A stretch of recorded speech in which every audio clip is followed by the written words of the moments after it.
तुझी माझी यारी भाग 66. मागील भागात ऋतिक आभाला विचारतो, काय झालं होतं ते सांग मला. आभा त्याला सर्व सांगते, जे काही कदम निवासमध्ये झालं. ऋतिक म्हणतो, ऋषीचे डॅड आलेत, हे तर व्हायचे होते, जाऊ दे. मग आभा म्हणते, तुला काही माहिती आहे का की ऋषी कुठं आहे. ऋतिक थोडी स्माईल करून बोलतो, आभा तू अजिबात चिंता करू नको, तो ठीक आहे. आणि हे पहिली वेळ नाही आहे की ऋषी रागात कुठेतरी गेलाय. आधीही असं झालं आहे. जेव्हाही ऋषीचा त्याच्या डॅडशी भांडण होते तर तो असाच निघून जातो. आतापासून पुढे. आभा म्हणते, असाच म्हणजे कुठे निघून जातो तो. प्लीज ऋतिक सांग मला, ऋषी आता कुठे आहे. ऋतिक म्हणतो, आभा ऋषी अशा ठिकाणी आहे जिथं ऋषीला शांती मिळते. तो आत्ताही तिथेच गेला असेल. पण आभा ते ठिकाण शहराच्या खूप दूर आहे आणि ऋषीला ते पसंत नाही की कोणी व्यक्ती तिथे येवो. मग तू. आभा त्याची गोष्ट मध्येच थांबवत बोलते, हे बघ ऋतिक, मला कोणत्याही परिस्थितीमध्ये ऋषीजवळ जायचे आहे, मग तो कुठेच असो. ऋतिक म्हणतो, ओके आभा, तू जा त्याच्याजवळ, तो तुला तिथेच भेटेल. असं म्हणून ऋतिक तिला ॲड्रेस देतो. आभा त्याच्याकडून ॲड्रेस घेऊन केबिनच्या बाहेर जाते आणि तिथून कॉलेजच्या बाहेर जाऊ लागते. तेवढ्यात तिच्या पायाखाली अचानक स्केटिंग येते, ज्यामुळे तिचा तोल बिघडतो. ती स्वतःला सावरू लागते, पण ती खाली पडते, ज्यामुळे तिच्या पायात दुखते आणि घाव पण येतो. त्या घावातून रक्तसुद्धा निघू लागतो.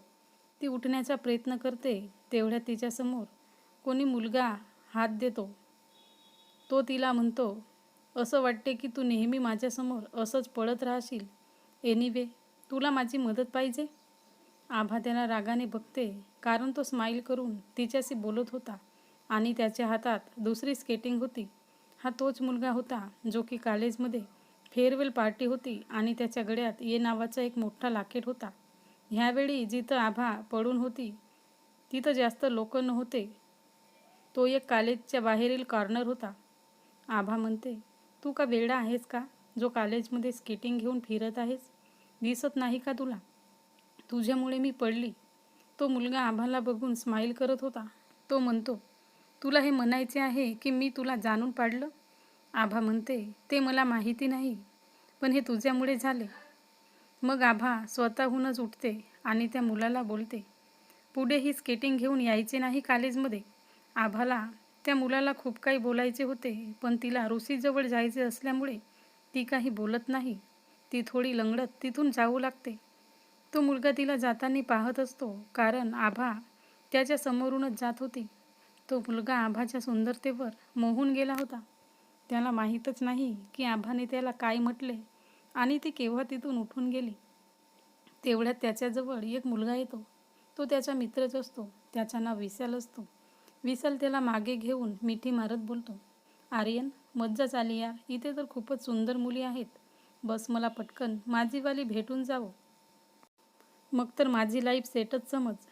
त्या मुलाचं नाव आर्यन मेहरा असते, ज्याने आजच कॉलेज जॉईन केले असते.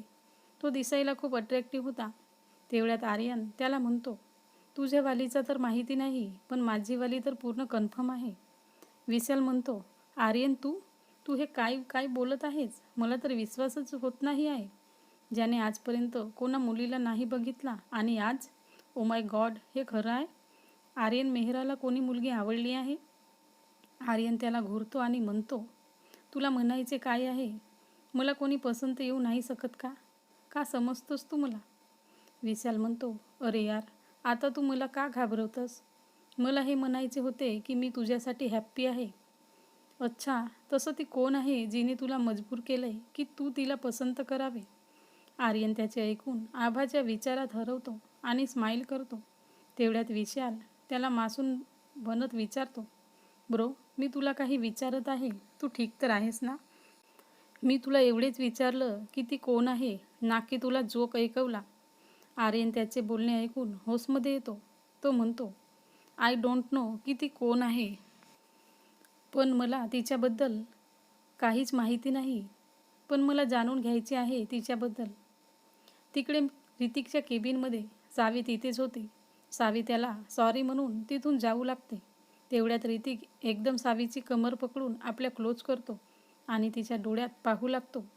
सावी तिथून जात होती, पण ऋतिकच्या अशा वागल्याने, तिला असा पकडल्याने तिला खूप मोठा झटकाच लागतो. कारण हे सर्व अचानक झाले होते, ज्याचा तिला काहीच माहिती नव्हतं, तिला काहीच कल्पना नव्हती. ऋतिकने तिला कसून पकडले होते. ऋतिक सावीच्या खूपच जवळ होता, की सावीचे हार्टबीट वाढले होते, परंतु ती सुद्धा त्याला पाहत होती. ऋतिक तिला पाहत होता. दोघेही एकमेकांत हरवून गेले होते. ऋतिक तिच्या चेहऱ्याच्या जवळ जात होता, पण त्याच्या इतक्या जवळ आल्याने सावी हिम्मत करून काही बोलणारच. तोच ऋतिक तिच्या ओठांवर किस करतो. सावीचे डोळे मोठे मोठे झाले होते. ती शॉक होती. ऋतिक सावीला खूपच सॉफ्ट किस करत होता. काही वेळाने तो तिला सोडतो. ऋतिक म्हणतो, नेक्स्ट टाईम माझे आणि माझ्या फ्रेंडशिपवर कधीच डाऊट करू नको. खास करून तू सावी. तू मला गलत समज असं मला कधीच वाटत नाही.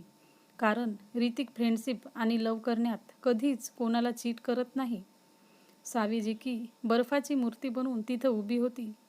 ती ऋतिकच्या बोलण्याने काही बोलणारच, पण ती जोराने ओरडते आणि तिथून पळत जाते.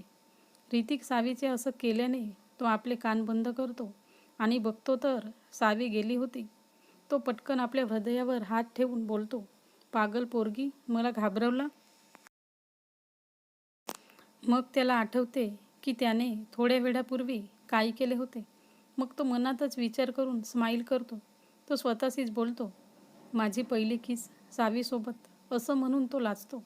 पण तो विचार करतो की त्या ओजसने माझ्या सावीला किस तर केले नाही ना. नाही, सावीला तो स्पर्शही करू शकत नाही. कारण सावी आजपर्यंत माझ्यापासून दूर जात आहे, तर त्याच्यासोबत काही चान्सच नाही. पण काय खरंच त्याने कधी सावीला किस नाही केलं, असंच तो विचार करतो. ऋतिकला आज सावीला किस केल्याची खुशी होती, पण त्याला ह्याही गोष्टीची भीती होती की सावीने ओजसला किस तर केलं नाही. त्याला हे जाणून घ्यायचे होते. ते म्हणतात ना की जेव्हा आपण कोणाला खूप खूप प्रेम करतो, तर त्याच्यासाठी आपण खूप पॉझिटिव्ह असतो आणि सोबतच जलसही होतो आणि भीतीही होते त्या व्यक्तीला गमावण्याची. ज्या व्यक्तीवर आपला हक्क असतो, त्या व्यक्तीला आपण कोणाशी शेअर करू शकत नाही. ऋतिकची ही सिच्युएशन अशीच होती. रोहनच्या केबिनमध्ये रोहन आपल्या केबिनमध्ये बसला होता आणि त्याच्यासमोर फाईलच्या ढिगा होत्या. तो त्या फाईल्सना पाहून बोलतो, इतका काम पेंडिंग पडलं आहे आणि आत्तापर्यंत असिस्टंटचा पत्ता नाही. जाऊ दे यार, मी स्वतःच करतो. तो त्यामधील एक फाईल्सना बघतो आणि त्यावर साईन करतो. तेवढ्यात त्याच्या केबिनच्या डोअरवर कोणी नॉक करतो. रोहन आत यायला सांगतो आणि समोर न बघता त्या फाईलला चेक करत असतो. तेवढ्यात त्याच्या कानावर मोहक आवाज पडतो, गुड मॉर्निंग सर, मी दीप्ती अहुजा. मी तुमची न्यू असिस्टंट आहे. आय नो की तुम्ही पहिल्याच दिवशी माझ्यावर रागावले आहात की मी इतकी लेट झाली, पण तुम्ही काळजी करू नका. नका सर, मी आजपासून तुमचे सर्व कामं करून घेईल. रोहनची नजर समोर जाते. तो बघतो की समोर एक मुलगी उभी आहे. रोहन तिला शांत होत बोलतो, तू आधी बसून घे. काही हरकत नाही लेट आली म्हणून. आज तुझा पहिला दिवस आहे, तर मी तुला माफ करतो. पण यानंतर उद्यापासून लेट होऊ नको. लेट होणार असतील तर ऑफिसमध्ये आधी इन्फॉर्म करत जा. आणि काम तर खूप आहे, पण तू न्यू आहेस, तर तू आता फक्त माझ्या शेड्यूलचं काम कर. दीप्ती त्याचे ऐकून विचार करते की बाहेर सर्व बोलत होते की हा खूप रूड आहे, पण मला तर असं काहीच वाटत नाही. इनफॅक्ट याने तर मला काहीच नाही म्हटलं. हा इतका खरंच चांगला आहे काय की फक्त दिखावा करत आहे? तू हे काय विचार करत बसली? तुला काय फरक पडतो की हा चांगला आहे की वाईट? तुला फोकस करायचे आहे ते फक्त आपल्या टार्गेटवर, समजलं? मिस दीप्ती, तू ठीक आहेस? रोहन तिला विचारत असल्याचा बघतो आणि बोलतो, जर काही प्रॉब्लेम असेल तर तू मला सांगू शकतेस. दीप्ती रोहनचा आवाज ऐकून होशमध्ये येते. ती बोलते, नाही सर, मला काहीच प्रॉब्लेम नाही. रोहन तिला काम समजवितो की काय काय करायचे आहे. तर मित्रांनी मैत्रिणींनो, हा भाग कसा वाटला कमेंटमध्ये सांगा आणि सबस्क्राईब केले नसेल तर सबस्क्राईब करा आणि लाईक शेअर नक्की करा. थँक्यू.